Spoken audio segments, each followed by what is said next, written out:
You are good to go. 3, 2, 1. Good evening and welcome to Hurricane Readiness, Response and Recovery, part of the Resources UF Alumni webinar series. My name is Warren Corpus from the Palm Beach County Gator Club. I have the distinct pleasure to introduce Brian M. Phillips. Dr. Phillips is an associate professor in the Department of Civil and Coastal Engineering at the University of Florida. He received his bachelor's degree from the University of Pittsburgh and his master's and doctorate degrees from the University of Illinois. His research areas include structural dynamics, optimization, protective systems, and wind engineering. As part of the Florida Coastal Monitoring Program, he deploys weather stations to measure the wind speeds of landfalling hurricanes. The data collected is then used to better understand how structures respond to the extreme winds. Dr. Phillips, thank you for joining us. Thank you very much for the kind introduction. And I apologize if I look like I just came from the lab. It's because I actually did.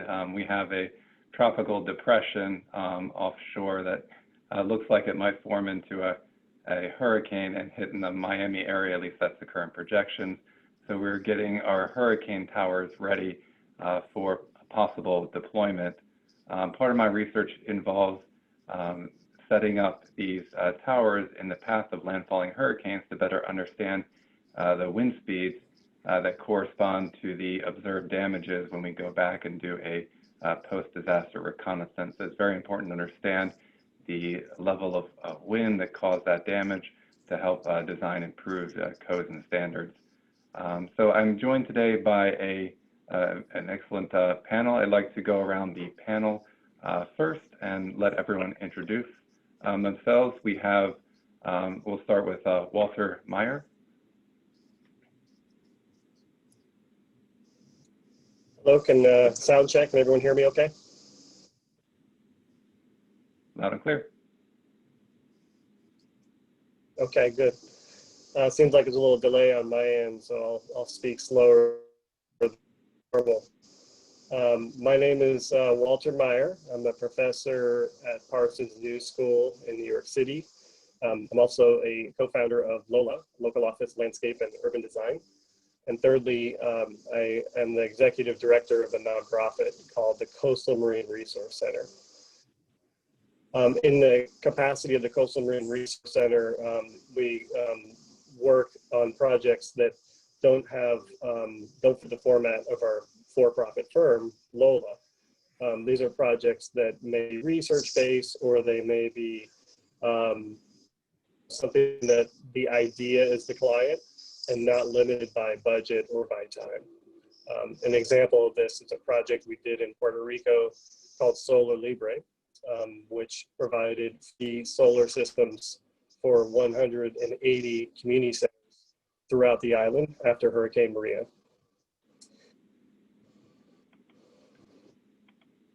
All right, thank you, Walter. Next, Jason von Medling. Thanks, Brian, and thanks to the Alumni Association, Palm Beach County Gator Club for this invitation. I'm Jason von Medling. I'm one of the founding faculty members at the Florida Institute for Built Environment Resilience at UF. I'm also associate professor at the Rinker School of Construction Management. And I've been researching disasters for the past 15 years. Most recently, spent 6 years in Southeast Asia, based in Australia, but working in Southeast Asia mostly. And before that, I was in Ireland. So really happy to be here to speak today. Thank you. All right, thank you, Jason. And next, please, Angie Lindsey. Thanks, Brian, and thanks to the Alumni Association for having me. My name is Angie Lindsey. I'm an assistant professor in the Department of Family, Youth, and Community Sciences at the University of Florida. I'm also a faculty member with the PI Center, which is the Public Issues Education Center for Agricultural and Natural Resources. My role in disasters, though, is I am the Extension Disaster Education Network point of contact, that's kind of a mouthful, for the University of Florida and IFAS. So I work with all 67 of the extension offices throughout the state, helping them better prepare for disasters as well as mitigate, response, and recover from them as well. Happy to be here. Thanks for having me. All right, thank you, Angie. And last up on the panel is Peter Moore. Thank you. How you doing? My name is Peter Moore. I'm the president and CEO of 𝗦𝗲𝗲𝗀𝗿 Associates. We're a state of Florida-wide civil engineering, landscape architecture, and planning firm. I'm a double Gator, based on the degrees behind me, and a professional engineer by trade. My role in disasters is we design and manage the construction of the hard improvements, specifically, differently related to you, Dr. Phillips, specifically related to flood and flood management. All right, thank you very much. So we'd like to start today's panel with some general questions that are commonly raised to these panel members. So I'll be starting with those questions, and hopefully this will give us some fuel for questions from the audience. Later in the panel discussion, we'll turn to those audience questions. So I'd first like to ask a question of Walter. So based on your experiences at the intersection of research, policy, and practice, what do you see as the most effective ways to improve community resilience? One of the things that I recommended as an advisor to the White House during the Obama administration was to find ways to take the strengths of a government response in a disaster, which is the heavy-duty, full-throated response of the federal government, and find ways to weave that with the first responders and the last responders in a disaster, which is the community. And one of the recommendations was to take a thread of funding from the federal government and bring it directly into the community NGOs and bypass the typical federal, state, county, or federal, state, city layers of bureaucracy, which are important to have those layers, but also good chance to explore accelerated funding to get impact on the ground and take advantage of the rapid response capacity in a federal funding. And so one of the things that I find in projects is the community is constantly wishing there were larger resources quicker, and is there ways to innovate as well. So this pulls off two things. One is to innovation, which is hard to do within the way that funding is organized in the federal government. You can typically rebuild what was there, but it's hard to rebuild something new, the way the funding is structured. So by working with NGOs and community-based organizations, as well as small businesses, direct funding can push innovation. And one of the projects we did after Hurricane Sandy hit New York was a project called Rise NYC, which was a $30 million innovation grant from the federal government to a nonprofit in the city called the Economic Development Corporation, EDC. It was to deliver solar generators and other resiliency systems throughout the flood zone of New York City. And a similar thing was applied, as I mentioned in my introduction, in Puerto Rico and solar for 180 sites throughout the island of Puerto Rico after Hurricane Maria.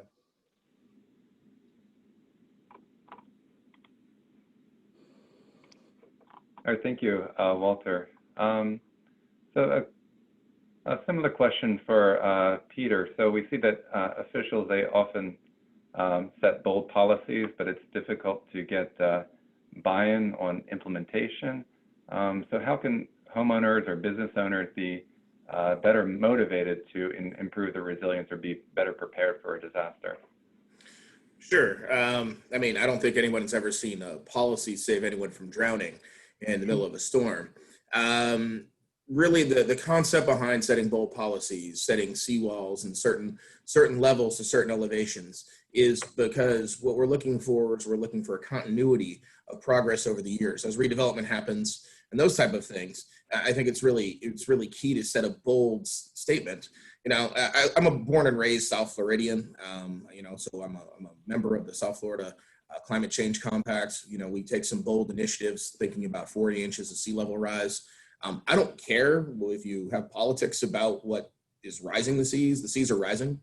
And, you know, the places that I went to as a child are not going to be there in 50 years for my own daughter. So I think it's really important that we make sure that we set achievable goals and we set them incrementally.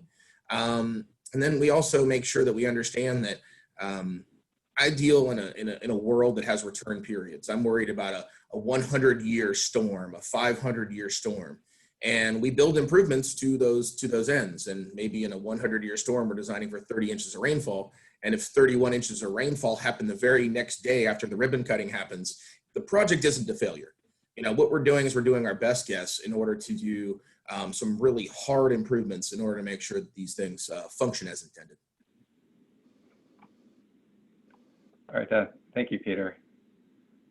So with regard to some inequities that there might be among different communities, Angie, could you comment about how resources may differ maybe between urban and rural populations and how that would affect the resiliency of these different communities? Sure, absolutely. I mean, obviously with some of the rural locations, they're not going to have as many resources as some of the urban locations. And some of the, kind of give an example of that is some of the work that we have done with the extension over in the Panhandle following Hurricane Michael. One of the things that we found is a lot of these rural areas that were hard hit by Hurricane Michael that relied heavily on some of the urban centers, including Panama City and Panama City Beach. Well, Panama City Beach and Panama City were also very, very hit very hard as well. So some of the resources that the rural areas depended upon in some of those urban centers weren't there. And so therefore it's a little bit harder to recover and to respond when typically is there is no longer there. So it takes a little bit longer for rural areas obviously to recover and to respond. And it's just definitely more important for these areas to be prepared and to have those resources and have plan A, B, and C, so that when the urban areas and their resources are also impacted, that you have another plan if something like a Category 5 like Hurricane Michael was to come through. All right, thank you, Angie. And so another related question for Jason. So how do you see social injustice and inequality manifesting in these disaster events? It could be rural, urban, or different socioeconomic status. So disasters, we know, always magnify existing problems in the society, right? So risk is always accumulating, and it's based mostly on decisions that we make. And the more unequal and unjust our development is, the worse we fare in a disaster event. So in Florida, you have widening gaps in income and wealth, which are particularly worrying. We've had 50 years of rapid population growth and urban development. And this growth has underscored enormous wealth for some residents, but grinding poverty for other residents. And so I always go back to thinking about the difference between what a disaster is and what a hazard is, which is often confused in the media, and some people may be thinking, well, what's the difference? So in Florida, an example of a hazard is a hurricane, right? And of course, these can be affected by climate change. As Peter was mentioning, it's a big concern in Florida, but the hazard is still only a part of what creates a disaster. And so when you bring together people who are vulnerable, who have where societies have developed in very unequal and unjust ways, that's when you get a disaster.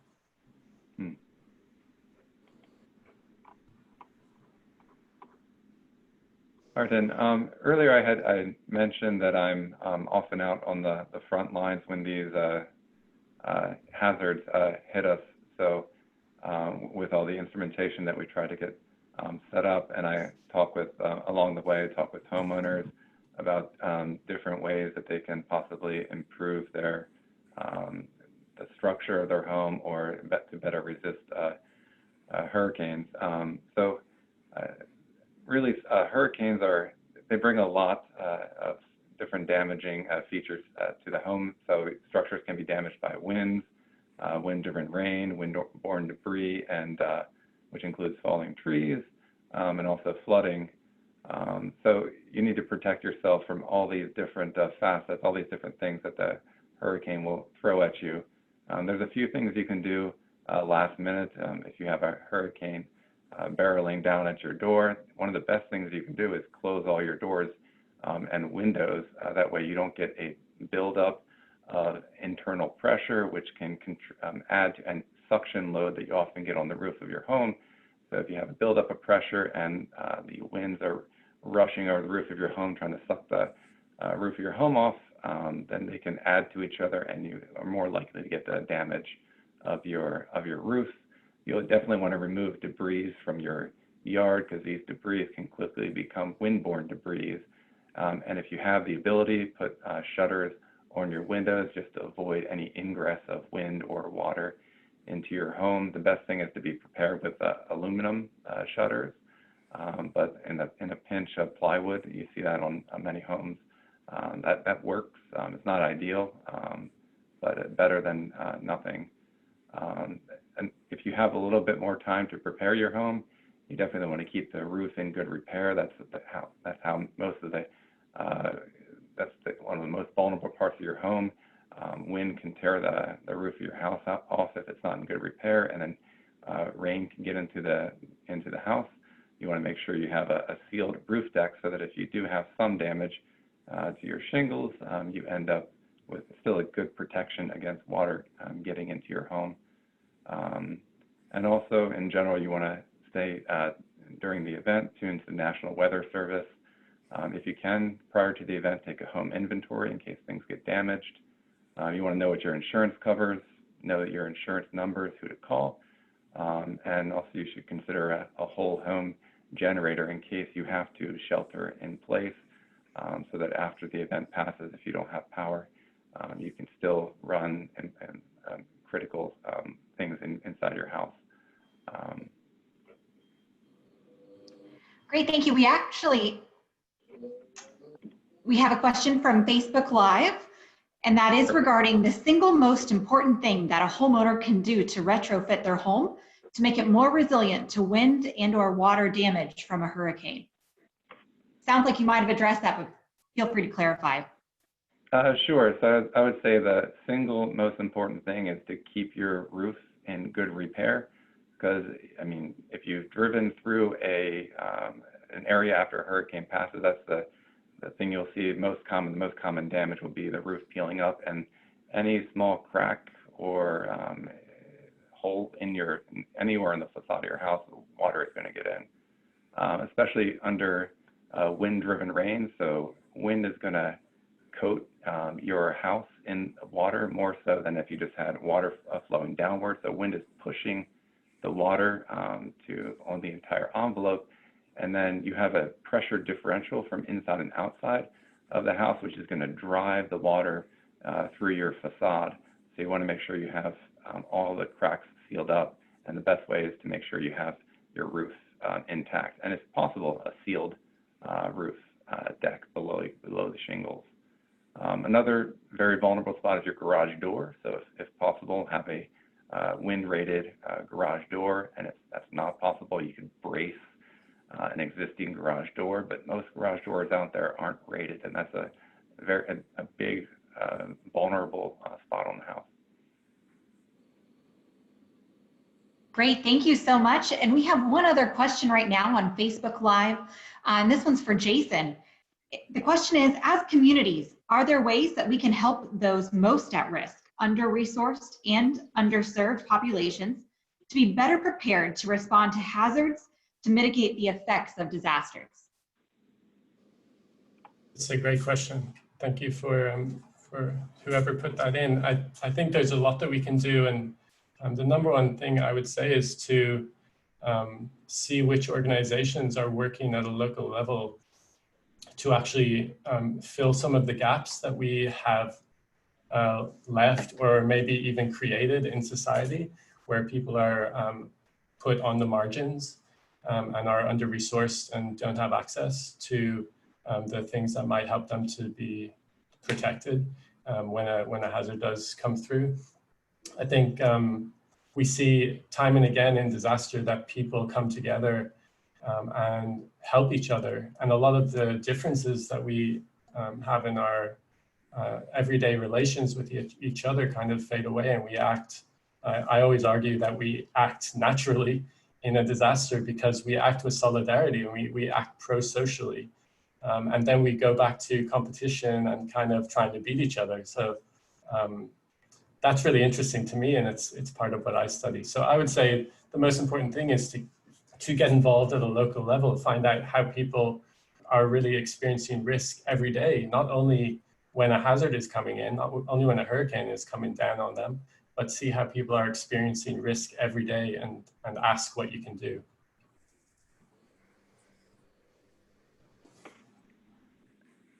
Wonderful, thank you. And there's actually a new question now in the Zoom webinar watchers.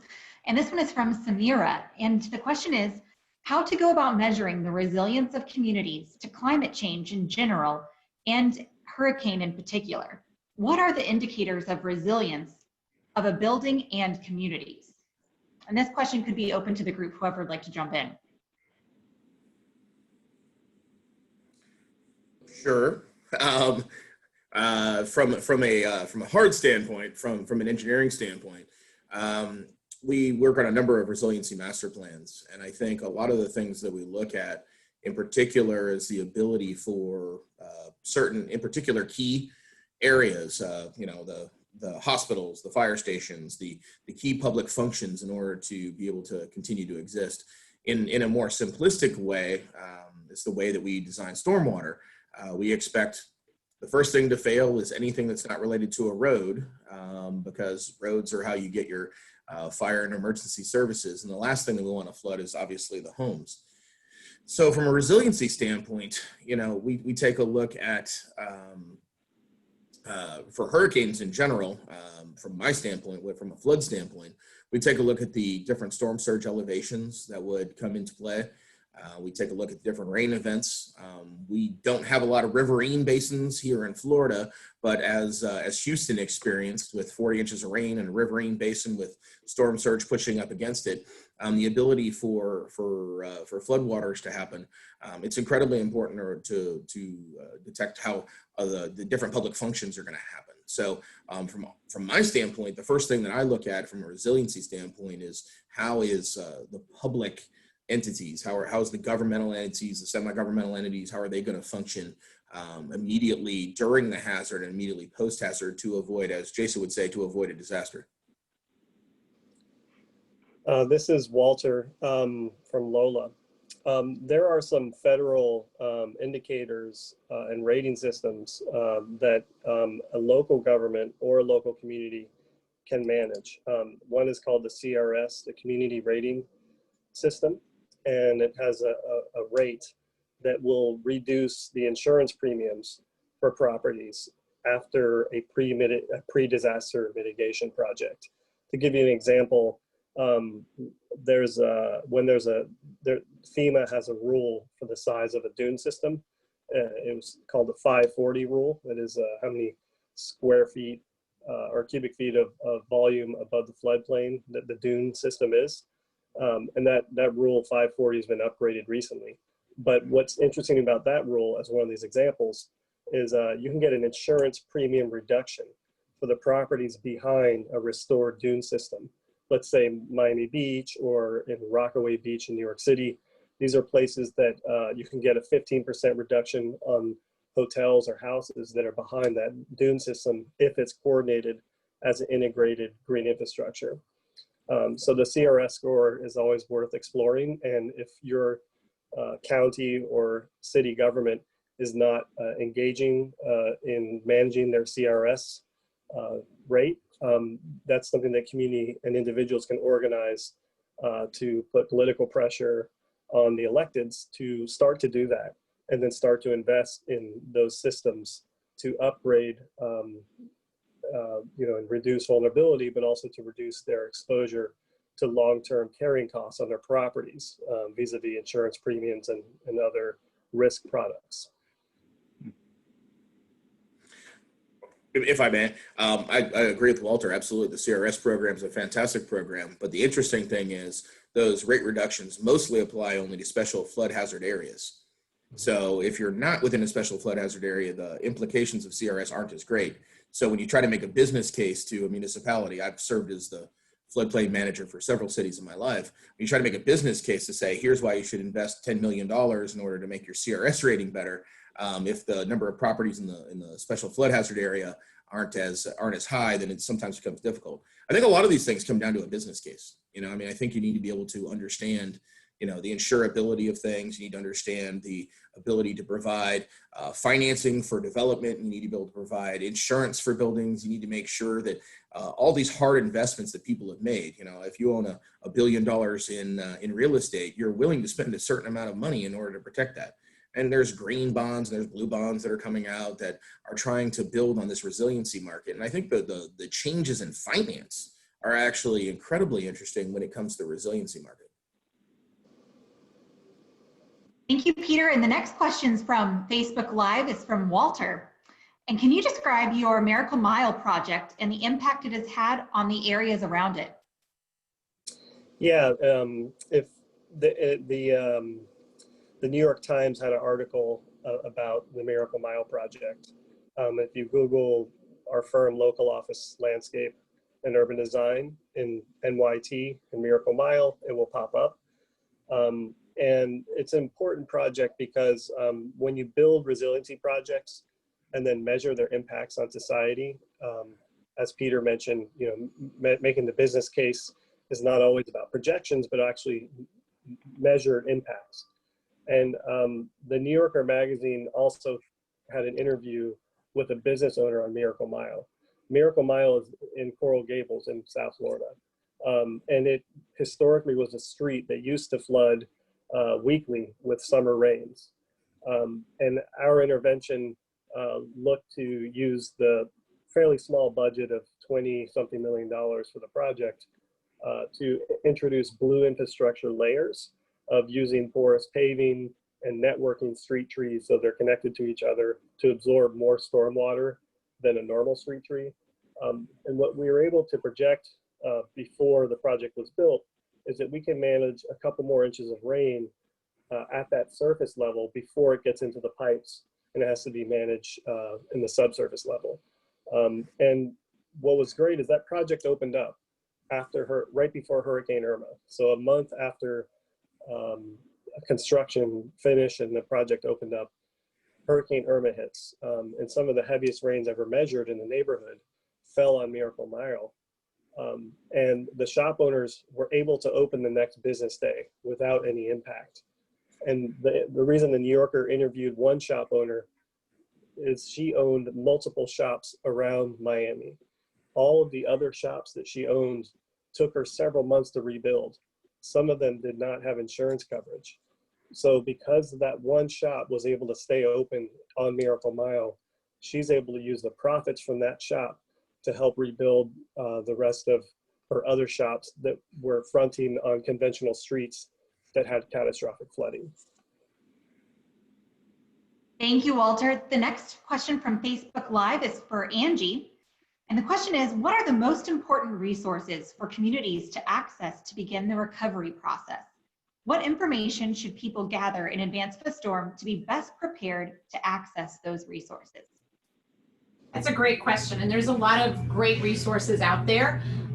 There's a lot of national organizations that are out there that are very involved in recovery and response, and those are ones that we're all familiar with, your American Red Cross, your Salvation Army.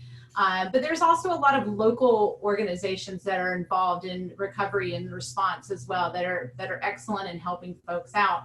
I would also look at those that are able to help out in financial assistance as well. Some of your small business administration, some of those organizations that are able to help out with financial needs after disasters also, especially with businesses. And then of course you have your federal resources as well with FEMA. And also within the state as well. The state of Florida does a good job on their emergency website of showing some of the resources that are out there and some of the places that folks can look into. But I think as you're preparing your plan and you're looking into what are some of those resources that we may need to tap into after a disaster, it's important to look at the ones that are not only national, but also some of those local organizations. And those can be found at the county level and the state level as well. There's a lot of great organizations out there that maybe their mission statement is not disaster, but when there is a disaster, they are out there providing services and trying to help folks out as much as possible. So just understanding what those organizations are and where they are and how to access them. And during blue skies, when we don't have, 3 tropical disturbances in the Caribbean, that understanding those before the disaster is really helpful. Thank you, Angie. We certainly have such a breadth of expertise on this call, so this one is open to any panelist who would like to answer it. What was one of the historical moments in hurricane research that has changed the way we see and prepare for hurricanes? That's another question from Facebook Live.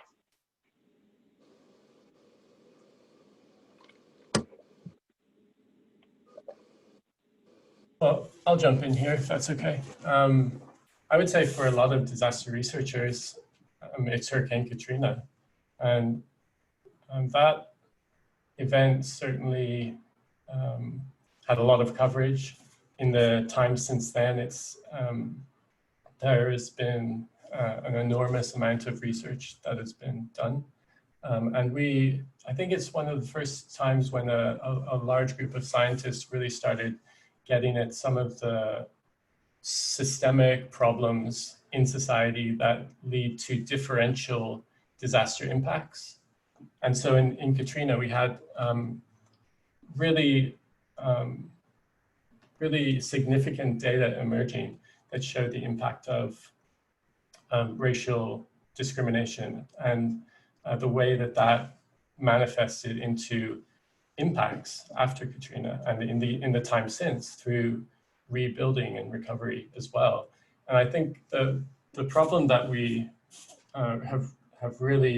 that we can really identify at this point is that if we try to recover using the same processes and approaches that we were before, when we recognize that these systemic problems exist, we inevitably reinforce the same systems and the same issues, and we recreate risk in that society that we have tried to rebuild or reconstruct. And so I come back to talking about disasters as a development problem. And we don't necessarily go out intentionally to create risk, but it's a byproduct of our model of development and the way that we approach rebuilding in the first place and then rebuilding after a disaster. And from the structural engineering side, it was definitely Hurricane Andrew that led to a change in research and actually the practice and codes and standards. So Florida was a Category 5 hurricane that went through the Miami-Dade County, and it led to improved roofing standards, impact-resistant windows, or hurricane shutters in buildings, and a lot of these became mandated, and we had a much more unified building code in Florida. It merely became the standard in the U.S. for wind engineering, and really a model for other states along the Gulf and Atlantic coasts to follow. And you can definitely tell the difference when you see older home stock being hit by some of these intense hurricanes, and we saw that in Hurricane Michael, where a lot of older homes in the path of Hurricane Michael saw lots of damage, whereas those built after Hurricane Andrew or retrofit since Hurricane Andrew did very much better, in particular under wind damage. And this is, I would add that, storms are getting clustered. We're getting Cat 5 storms back to back, which is not normal. We're also getting storms in places we normally don't get them, including, the year that we had Hurricane Maria and Hurricane Irma a couple weeks apart. That same year we had a hurricane go up to Ireland and strike, an area that it's Hurricane Sandy that hit New York took a trajectory that is very rare. Some speculates a result of climate change, that it was able to trap that hurricane and bring it up on a direction it normally doesn't take. Most of the hurricanes sweep away from New York in a big parabolic curve. They're also getting, the intensification is getting more rapid. And then the other impact is some of the storms are slowing and stalling over areas for several days. Hurricane Dorian, we had a project in Baker's Bay and Abaco. We do a lot of celebrity homes throughout the country, but one of them we were working on in Abaco and Baker's Bay was under construction, and the storm just stalled over the top of that, Cat 4 to Cat 5 storm with as high as 30-foot storm surges for a couple days, and survivors had to get off the land, out of the houses, and into trees. They're hanging on the trees for several days. And I heard from the electrician who was building our project that he lost his arm hanging on a tree, and a piece of plywood cut him, and he was holding on to his mother, and he lost his mother and all this. It was a really tragic story, but the Haitians were so resilient. I got a photo from him at a hospital in Florida showing, Bahamas strong, I survived, ready to get back to construction, with one arm now. But my point is there that it's something that terrifies several electeds and city managers throughout Florida, which is a Cat 5 storm that stalls and sits over a project. And Prime Minister Minnis from Bahamas requested that we come and advise on some of the recovery there. And there were some important lessons learned of what happens, success stories out of these, major storms. So Hurricane Dorian, one of the most amazing things I learned was a sustainability school in Abaco. They bolted the solar panels directly to the beams of the roof. And this school, half of it had solar and the other half of the roof did not. And the area that had bolted solar directly to the roof retained the roof intact, almost like an exoskeleton. And the other side of the roof was blown off. And so because of the solar system, it saved the building and saved all the residents that were sheltering inside that school. And to this day, there's a lesson learned for Floridians and their homes, which is, not to just do standard racking that the building code allows, but to bolt directly to it and pay the extra amount to bolt the solar panels directly to your beams and your rafters, and not use the clips or the mounts. The other piece on the energy response is make sure you have a battery system, and then you avoid the need for a generator, because if you have solar with a battery, that means you have a transfer switch. And then you don't have to worry about getting gas after a hurricane, which is nearly impossible. Also risky for your family.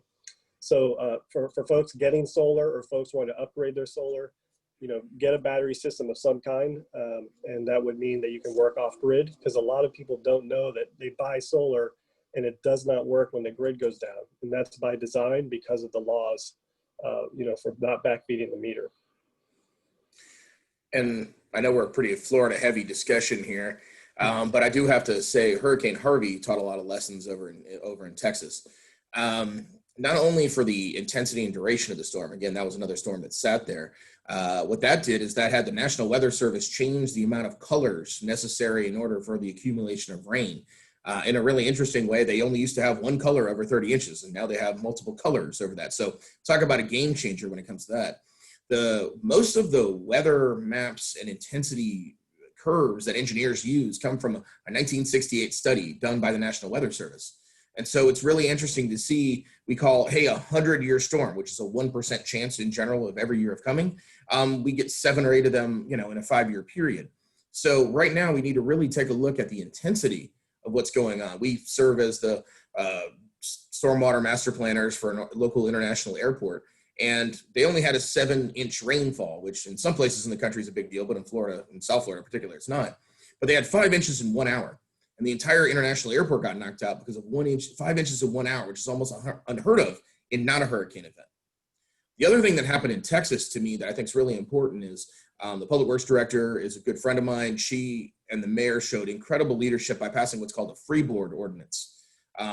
Fancy name for the idea that we're going to set our finished floors for our new buildings above the FEMA required elevations by a substantial amount. In this particular case, in most areas, was 6 feet. Wow. Now, the idea to do that is a really bold statement. It's really impactful in a cost way for developers. It does specifically impact the business community, but it is absolutely a life safety thing. It's one of those big, bold policy moves that sometimes you just need to draw the line and make. So to me, Hurricane Harvey was a big deal in the world of hurricanes and the things that we're learning. Great, thank you so much. We have a few more questions coming in here on the Zoom webinar feature. And the first is from Neil Blackman, and he is the president of the Gator Club of Miami. So thank you for joining us, Neil. And his question is there a specific way to better prepare homes and communities differently for slow moving storms? We've seen in recent years how slower moving storms from Gene in Florida to 04 and to Harvey in Houston more recently often cause far more economic damage and housing displacement.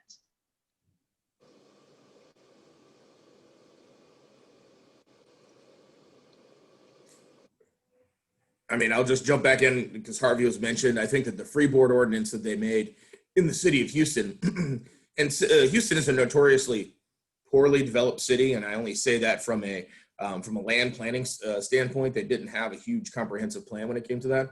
And so the idea of being able to lay out the entire city with a uniform code relating to being able to handle those really extreme hazard events, prevent them from being a disaster. I'm trying to help you out again there, Jason.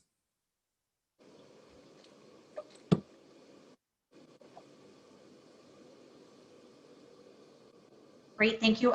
Brian, would you be interested with the structural side to provide some input there, or did we already address that one? Oh, you might be on mute. Yes, in this case, if you have a storm sitting over your structure for longer, I'm more worried about the wind and rain because the longer your structure is subject to the rain, the more that can get through it. So you have these huge amounts of rain being dropped, deposited on your structure, and maybe survive these strong winds. But I think rain is going to be your big issue there. Definitely, thank you. The next question is for Jason.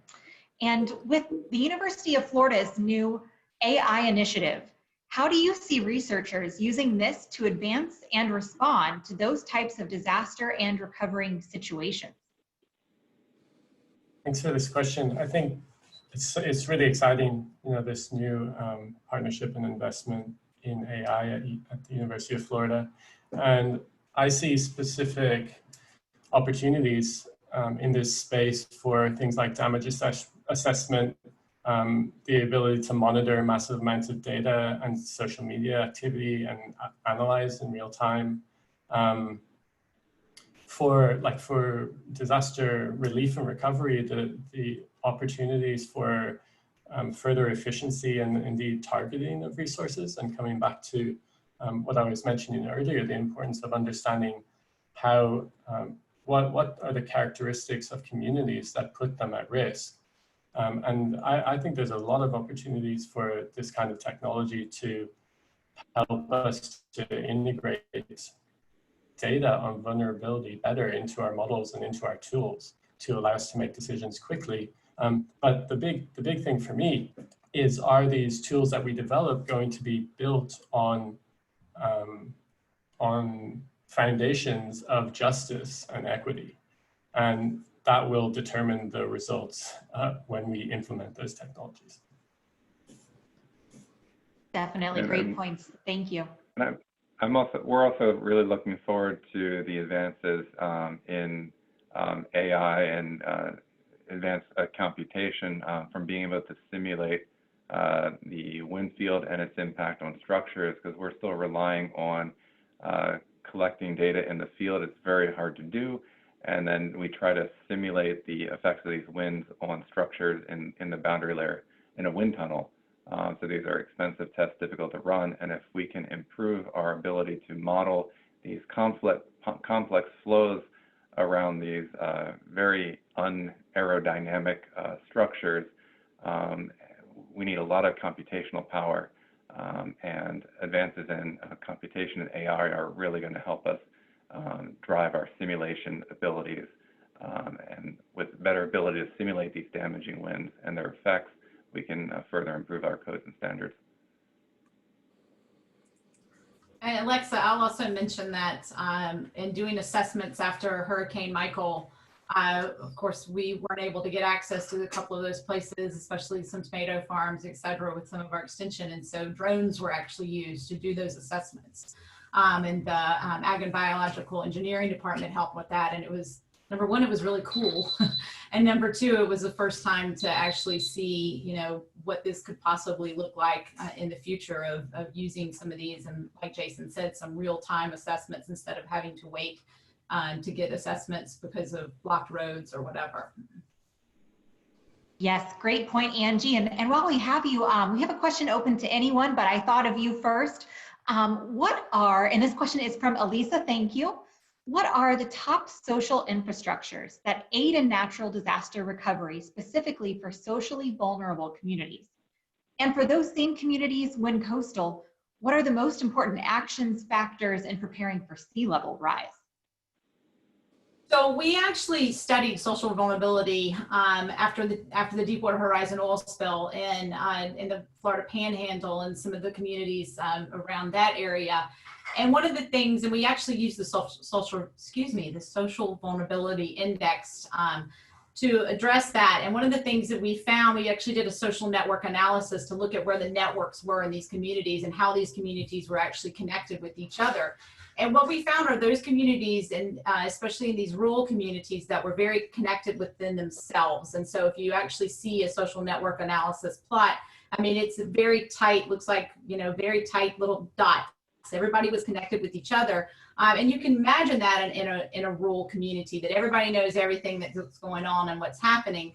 But we found that their social vulnerability was lower. So those bonds, the bonds they have within their community had a little bit lower of a social vulnerability index score than those communities that had more what we call bridges. And so if you looked at a plot after we did that, they had more bridges outside of their community, outside of the county, where they had access to other resources, or they had access to other county best management practices. And so their index score was a little bit higher. So I would say that in looking at social vulnerability and better preparing for disasters is to increase those bridges, increase the bridges with other communities and other counties, so that you increase the possibility for better resources to help in recovery and aid in recovery. And again, planning ahead of time as much as possible. But although those bonds and the tightness that we see in these rural communities, and especially in some of the urban communities as well, are great and they're good to have, having some of those bridges did show in some of our past research led to a better score on the social vulnerability index. This is Walter. In addition to the connectivity that was just mentioned in the rural areas, connectivity is really important. And then in addition, what we've seen after disasters is community-based organizations, whether they're small businesses or nonprofits, had dual modes. So the modality would switch between pre-disaster, they may be sustainability driven, or a small restaurant, but post-disaster, they stay open, become kind of a community hub, and take on a different role during the recovery. I'll give you two examples. One in New York City, you know, for New York City, we were the center of the world for the COVID epicenter for a while. Back in March, we were losing nearly 1,000 people a day, 1,000 deaths a day in New York. To the point that the morgue trucks, the semi trucks, couldn't keep up, so they had to do open graves. And it was as if it felt like 9/11 in New York City.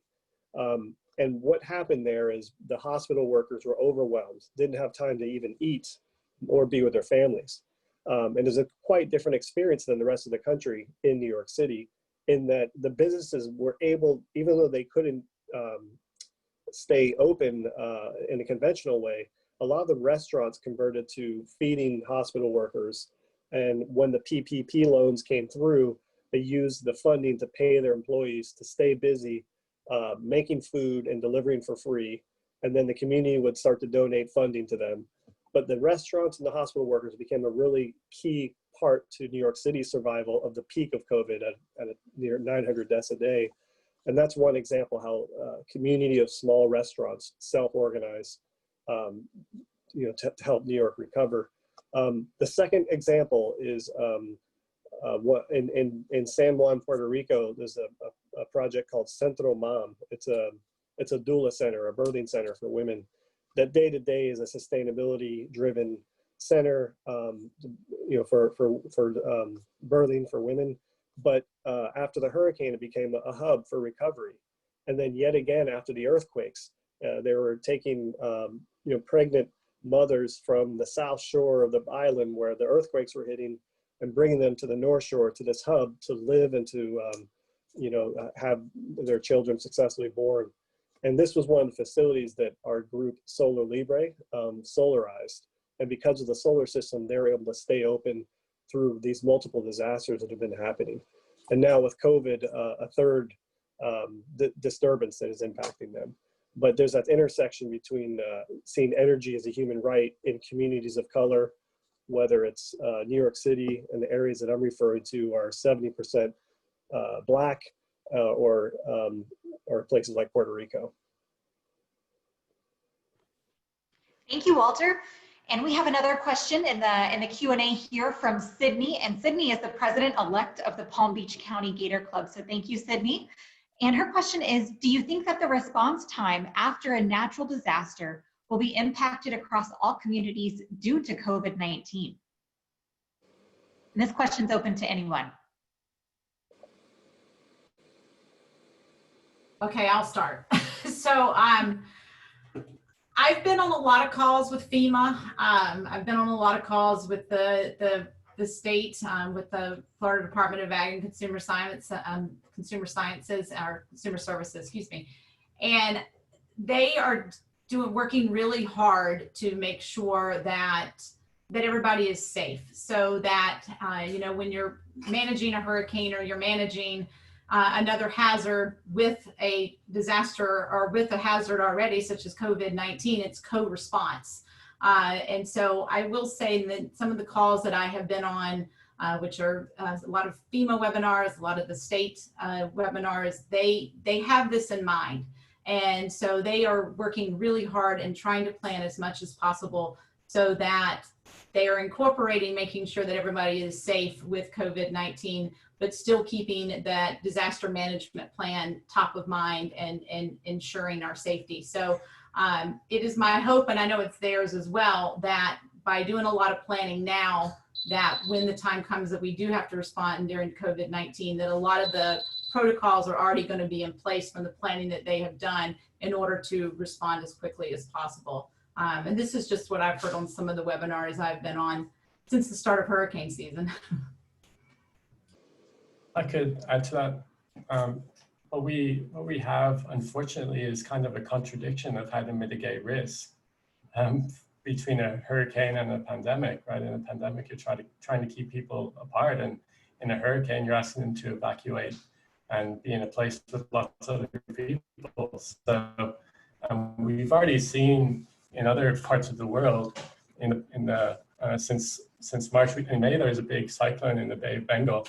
And so you had a massive evacuations of millions of people in Bangladesh and India, and they ended up with quite a big spike in COVID cases. So I think it's a real challenge for health and emergency management practitioners.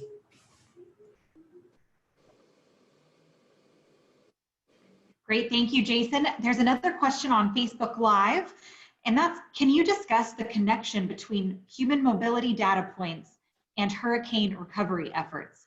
So that's open to you and everyone.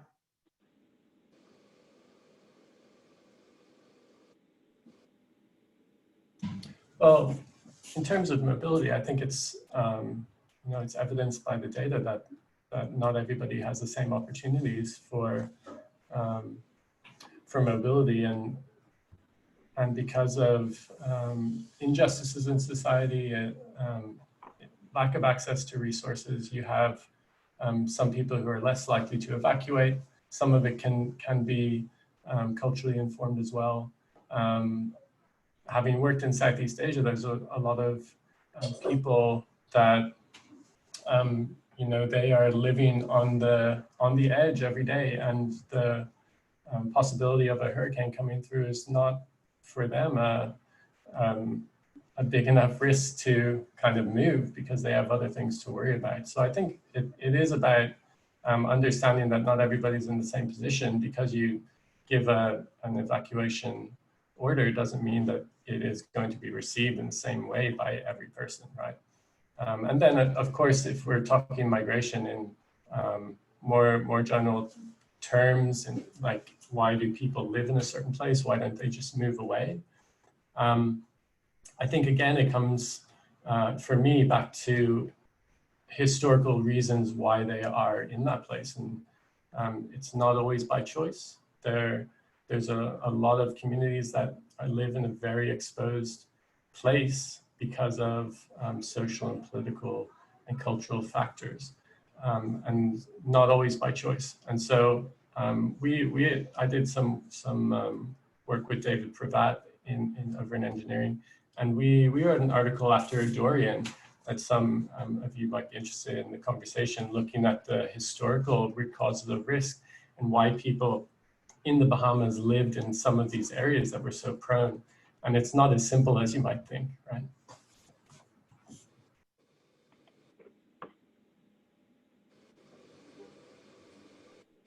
Great, thank you.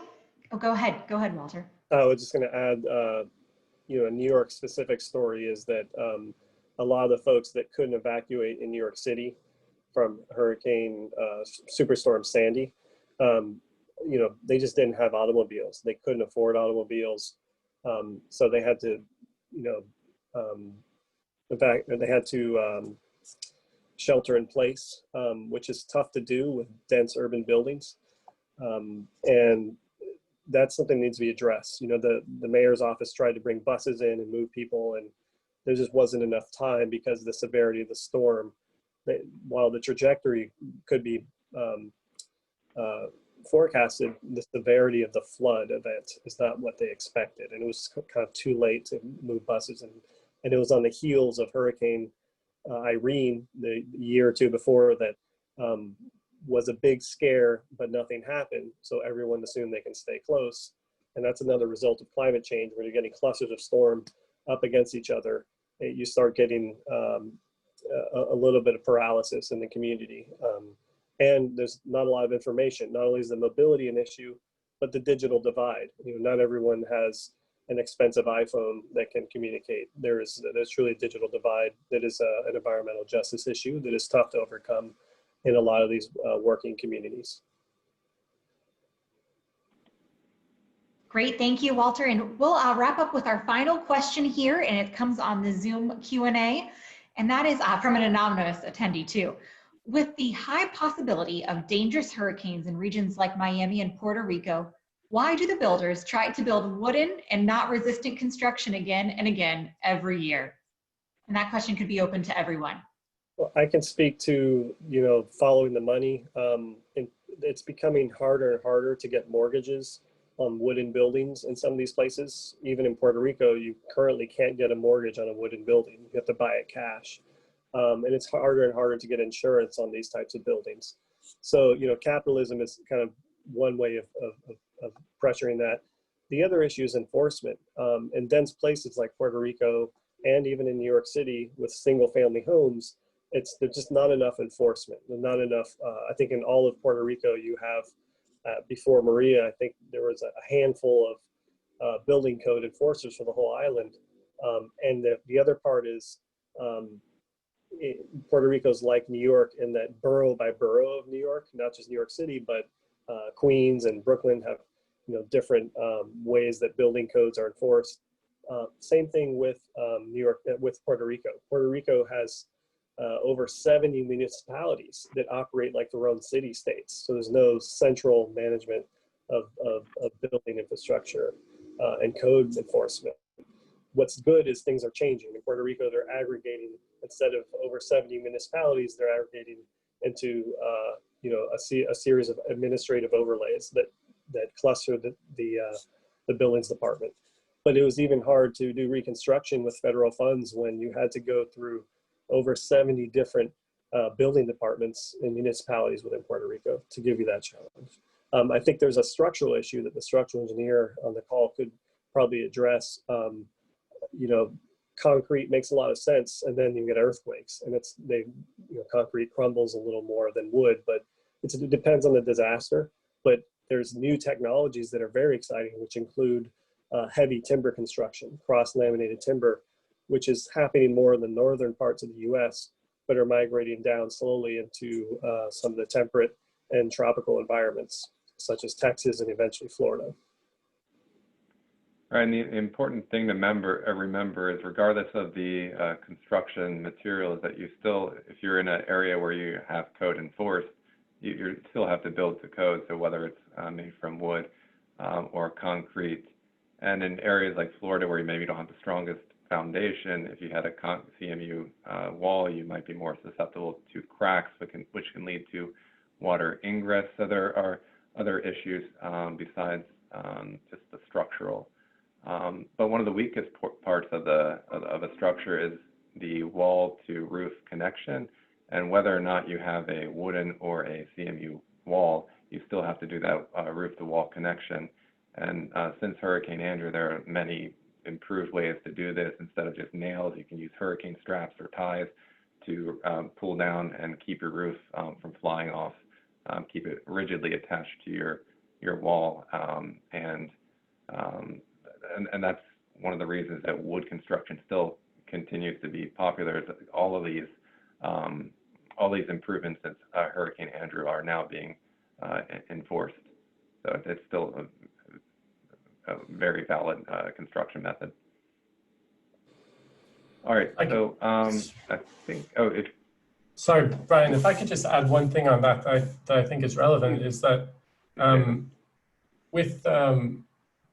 we need to remember that about 1 billion people live in informal housing. So that is housing around the world that is deemed illegal, right? So we're kind of bringing together this ideal that building codes will be enforced, that will kind of have everybody build safely. But then what about those people that don't have the resources to do so? What we did when we were working in Nepal and Bangladesh, and we were finding, huge numbers of people that were in the informal market trying to recover from an earthquake. And just the way that the government went about it was to try to make sure that everyone built to code. They would only get their reconstruction money in tranches if they built to code. And what they actually found when they tried to do this was a very low percentage of families were getting to the second stage because they spent the initial money on other essential things. And that showed a lack of understanding of the reasons why they weren't building safe buildings, right? So we need to go a little bit deeper in understanding why some people do not build safe buildings. Thank you very much, Jason. So we're towards the end of today's panel discussion. I'd like to close by thanking our panel members, Walter, Peter, and Jason, and also to the audience for joining us and for those very engaging questions. So stay safe out there.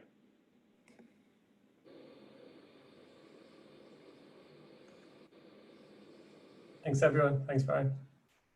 Thank you. Thank you.